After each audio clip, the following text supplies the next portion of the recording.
Sir. तर त्याच्या आधी मी गुडघ्यावरती अशी बसत नव्हती सर मांडी घालून वगैरे नाही का. गुडघ्याचाच त्रास होता मला जास्तीत जास्ती आणि खूप औषध वगैरे घेतलंय सर मी सगळीकडलंच. ज्यांनी जे सांगितलं ते आयुर्वेदिक वगैरे सगळंच. पण आता मी 1 तारखेपासून मांडी घालून बसत आहे सर. आता वज्रासन मला अजून जमत नाही आहे. हळूहळू जमेल, पण असं वाटतंय का गुडघेदुखी बरी होईल म्हणून?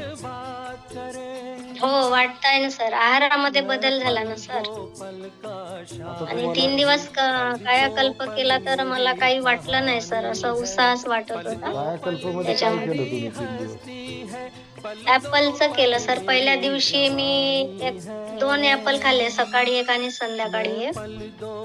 आणि दुसऱ्या दिवशी सकाळी आणि दुपारीच खाल्लं, रात्री नाही खाल्ली.